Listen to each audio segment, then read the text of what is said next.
Hello guys, welcome back to my YouTube channel.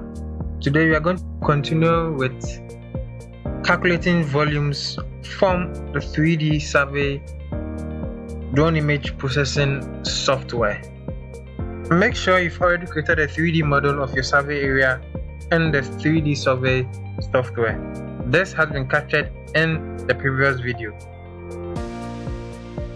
To create our volumes, there are two ways by which we can create the volumes using 3D survey. The first method is by selecting a polygon directly from the mesh created.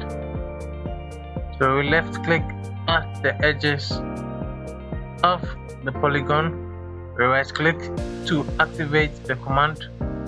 We go on ahead to calculate our volume, select our appropriate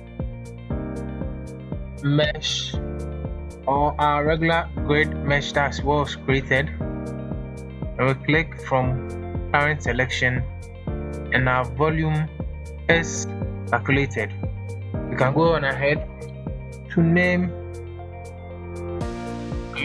volume. Be okay to depict the name.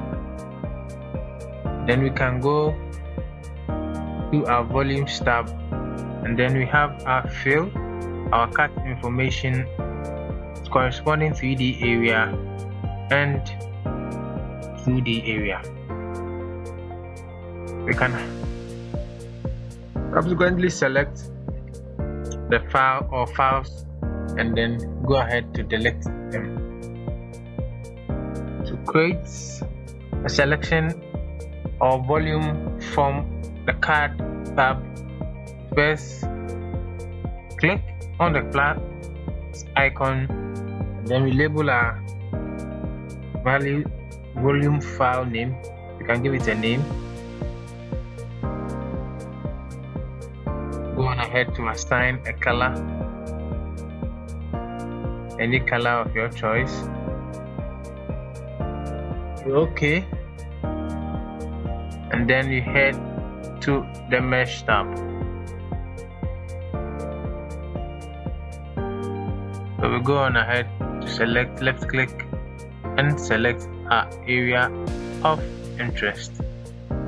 Right click to initiate command, click on calculate volume, select our initial tabulation surface, and then we select our final tabulation surface, in our case which is the regular grid mesh, and we select from our current selection. You can go on ahead to give a name to your volume. Be okay. You can head over to your volume tab and then you preview the cuts, the fill volume, the 3D area, and subsequently the 2D area. Volume calculation in 3D survey is a straightforward process that combines aerial imagery and advanced software capabilities to provide accurate measurements for construction, mining, and land surveying projects. By following these steps, you can efficiently determine material volumes and make informed decisions based on your findings. If you found this tutorial helpful, give us a thumbs up, like, and don't forget to subscribe for more surveying and mapping tips. See you in the next video.